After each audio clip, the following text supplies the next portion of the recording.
Bismillahirrahmanirrahim. Assalamualaikum warahmatullahi wabarakatuh. Salam sejahtera untuk kita semua.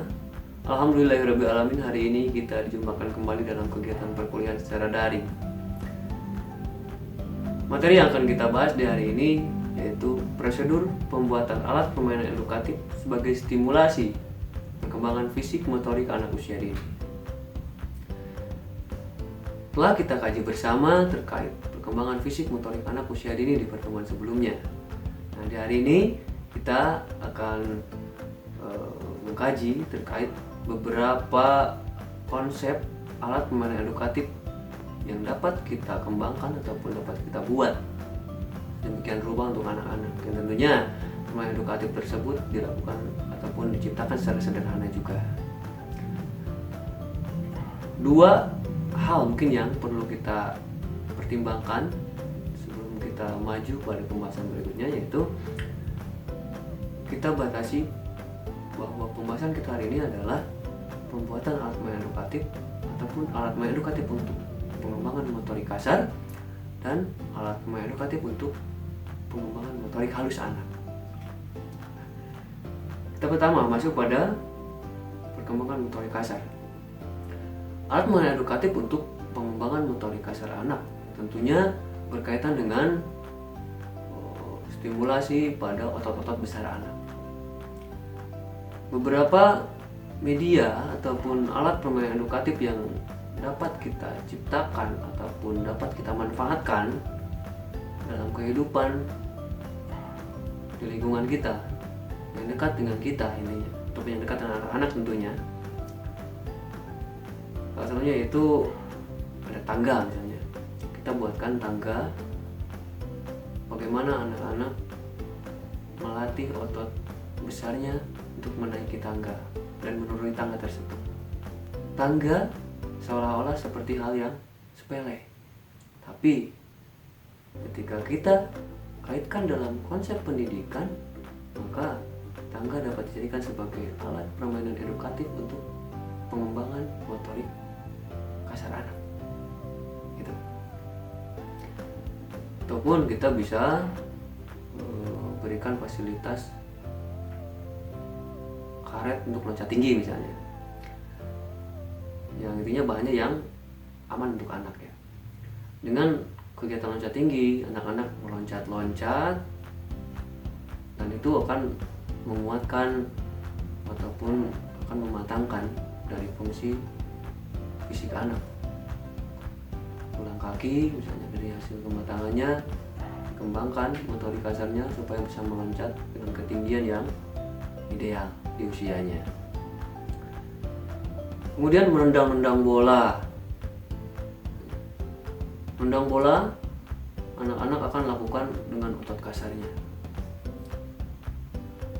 Tentunya bola yang relevan dengan anak-anak, ya bola plastik ya, tentunya tidak bola untuk bola sepak yang profesional. Tentunya anak-anak cukup digunakan saja bola plastik, ataupun kita buat bola-bola dari kertas bekas misalnya, kita buat lingkaran-lingkaran ataupun apapun itu, ya intinya kita gunakan bahan-bahan yang sederhana untuk anak-anak. Yang terpenting adalah tujuan dari alat permainan edukatif itu diciptakan untuk apa. Ataupun dalam permainan tradisional kita bisa menerapkan engklek, sonda ya. Itu anak meloncat dengan satu kaki, baik kaki kanan ataupun kaki kiri. Ya, tentunya permainan tersebut bisa digunakan aturan secara kompleks ataupun hanya untuk stimulasi anak mampu meloncat saja 30 cm ke depan ataupun 20 cm ke depan, ataupun seperti apapun itu yang dapat kita terapkan dalam kegiatan-kegiatan permainan tersebut. Ataupun untuk mengangkat barbel misalnya, anak-anak barbelnya ya sederhana saja, untuk anak-anak jangan terlalu berat gitu ya. Barbel bisa digunakan untuk meningkatkan motorik kasar anak karena otot besar yang akan digunakan oleh anak-anak dalam kegiatan angkat barbel tersebut. Dan itu pun sebagai stimulasi bagi anak-anak supaya mereka dapat berkembang tentunya motorik kasarnya. barbel yang dimaksud tidak perlu harus barbel yang ideal ya intinya. Ya bisa saja kita menggunakan misalnya benda-benda yang ada di sekitar anak. Anak mencoba mengangkat benda tersebut dengan kedua tangan. Kemudian anak mengangkat benda tersebut dengan satu lengan kanan ataupun satu lengan kiri. Itulah pola-pola desain dari konsep pendidikan menggunakan alat pemain edukatif. Ya tentunya alat pemain edukatifnya harus aman, nyaman untuk anak-anak, dan selain itu yang paling utama adalah konsep memainkannya yang memiliki nilai untuk perkembangan pada diri anak. Selain itu ada tongkat estafet. Anak misalnya berlari dari tongkat, memberikan tongkat satu ke temannya yang ada di depan. Kemudian nanti diberikan kepada temannya, dan temannya pun akan berlari ke temannya untuk memberikan tongkat tersebut. Nah itulah kegiatan-kegiatan yang dapat memberikan stimulasi untuk pengembangan motorik kasar anak. Nah, kegiatan tersebut diciptakan sedemikian rupa menggunakan alat pemain edukatif. Kemudian yang kedua ada alat pemain edukatif sebagai stimulasi untuk motorik halus anak. Motorik halus itu tentunya berkaitan dengan otot-otot kecil yang ada pada diri manusia. Ya, pada hari ini kita berbicara tentang otot-otot kecil pada anak usia dini. Ya sederhana saja, ketika kita berikan konsep-konsep ataupun bermain ya, konsep-konsep bermain menggunakan alat pemain edukatif untuk pengembangan motorik halus anak. Ya minimal jari jemari aktif diberikan stimulasi dalam kegiatan bermain pada permainan edukatif tersebut. Tentunya mencubit, mengambil kelereng misalnya, mengambil kelereng dengan dua jari, jempol ataupun ibu jari dengan telunjuk. Itulah yang harus dilakukan oleh kita sebagai guru maupun orang tua dalam menstimulasi motorik halus anak. Atau selain itu adapun kegiatan-kegiatan puzzle misalnya, karena harus mengambil kepingan-kepingan puzzle dengan jari-jarinya. Dan itu juga kita bisa bermain melipat kertas ataupun bermain karet misalnya ya, karet gelang dengan dibentuk sedemikian rupa, permainan-permainan menggunakan jari karet tersebut. Hal tersebut bisa kita terapkan dalam pendidikan anak usia dini menggunakan alat pemain edukatif yang sesederhana mungkin. Ini kita manfaatkan barang-barang yang ada di sekitar ataupun peralatan yang ada di sekitar untuk dijadikan sebagai alat permainan edukatif anak-anak. Pada hari ini, dalam video ini kita akan menyampaikan beberapa permainan. Ya, kita katakan saja alat main edukatif sederhana untuk mengembangkan motorik halus misalnya ya. Untuk motorik kasar tadi sudah saya sampaikan beberapa konsep itu perlu dilakukan di area yang cukup luas dan mudah-mudahan bisa terbayang lah oleh teman-teman semua. Untuk motorik halus saya akan memberikan contoh beberapa kegiatan menggunakan alat pemain edukatif ini.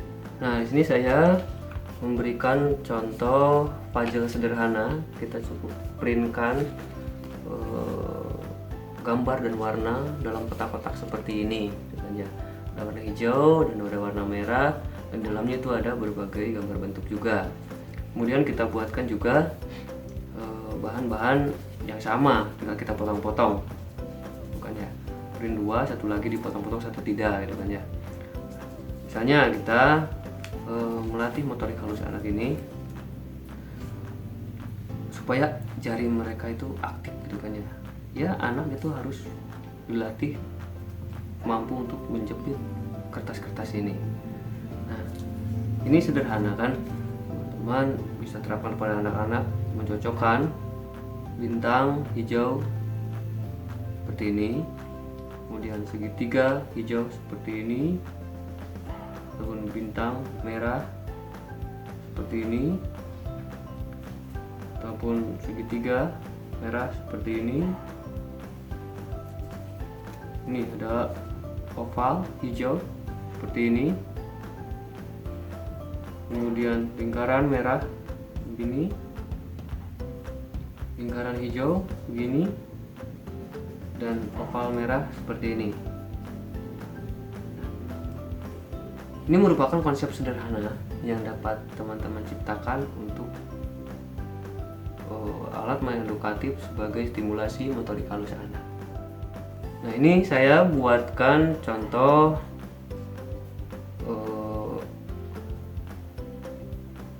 struktur layang-layang garis putus-putus pada kertas. Maksudnya adalah supaya kita bisa menugaskan anak-anak untuk mampu melipat. Dan ini merupakan salah satu dari cara kita memberikan stimulasi untuk anak-anak berkembang motorik halusnya. Nah, anak-anak kita tugaskan untuk melipat kertas ini sesuai dengan garis yang sudah kita sediakan.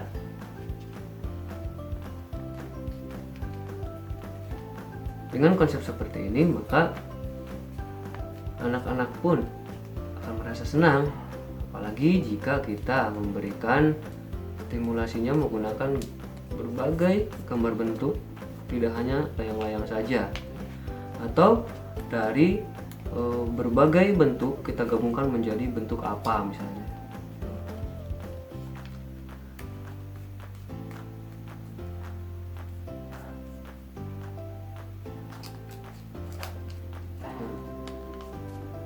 Dengan konsep-konsep sederhana ini, maka motorik anak-anak itu akan terstimulasi. Mereka akan mampu dengan hati-hati. Mungkin kita sebagai manusia dewasa merasa mudah untuk melipat kertas ini sesuai dengan garis. Untuk anak-anak itu membutuhkan energi yang sangat luar biasa sekali. Makanya perlulah kita berikan stimulasi yang sederhana pada anak-anak seperti ini. Dengan hal-hal seperti ini, hal sederhana ini, maka anak-anak akan merasa senang untuk melakukan kegiatan melalui permainan edukatif ini. Nah, ini yang kemudian kita bisa gunakan karet-karet gelang sederhana seperti ini. Warna bebas, teman-teman bisa gunakan warna apapun. Yang penting karet ini bisa bermakna untuk anak-anak jika dimainkan. Nah, ini merupakan alat main edukatif yang sederhana yang bisa kita manfaatkan dalam kegiatan pembelajaran anak-anak. Nah, pertama mungkin kita bisa menstimulasi anak-anak untuk membuat robot-robotan misalnya dari karet, dengan memasukkan karet pada 3 jari ini, kemudian masukkan 2 jari pada bagian jari jemari ini, kemudian diputar, tarik, dan anak-anak akan membentuk robot seperti ini. Nah, ini yang dapat kita lakukan untuk melatih motorik halus anak-anak. Ataupun kita bisa membuat bintang. Nah, buat bintang ini misalnya seperti ini melatih anak-anak supaya anak-anak bisa menggunakan jari jemarinya lebih aktif lagi. Nah, ini membutuhkan keterampilan motorik halus. Ini menggunakan satu, bisa juga menggunakan 2 karet untuk membuat bintang tersebut. Nah, seperti ini. Ini akan lebih menarik untuk anak-anak, ya. Dan lain sebagainya. Teman-teman mungkin punya banyak konsep, ataupun teman-teman bisa memindahkan karet dari jari jemari ini, 2 jari ini ke jari ini misalnya. Nah, seperti ini. 1, 2, 3. Nah, inilah konsep yang dapat kita manfaatkan dari permainan karet. Ini simpel saja. Masukkan karet ke 2 jari ini, kemudian tarik, masukkan ke belakang seperti ini. Perlihatkan daerah depan, kemudian kita buka, dan akan pindah tempat ke ini, ke bagian kelingking dan jari manis. Tuh. Nah, kita pun bisa menggunakan konsep-konsep yang lainnya juga. Ini salah satu contoh saya yang tadi itu bisa dikatakan sebagai permainan sulap edukatif, dan yang ini sama, ini pun permainan karet untuk permainan sulap edukatif. Permainan ini adalah melepas karet dari silangan ini. Mari kita maknai ataupun mari kita simak bersama-sama, apakah mungkin karet ini bisa tembus. Nah, anak-anak itu pasti memandang ini tidak mungkin untuk tembus, gitu kan. Sedemikian rupa mau ditarik seperti ini pun ini tidak akan pernah tembus, gitu kan ya. Kemudian kita goyang-goyang, dan pada akhirnya kita lihat bahwa karet ini bisa tembus, bisa lepas. Nah, konsepnya seperti apa? Nanti kita agendakan secara khusus untuk pelatihan-pelatihan seperti ini. Baik teman-teman, mudah-mudahan apa yang telah kita kaji di hari ini bisa bermakna untuk kita semua. Teman-teman tetap jaga kondisi, tetap jaga kesehatan. Salam untuk orang-orang terdekat di hati teman-teman semuanya. Sebelum saya pamit undur diri, mari kita teriakan, aku bahagia hari ini. Assalamualaikum warahmatullahi wabarakatuh.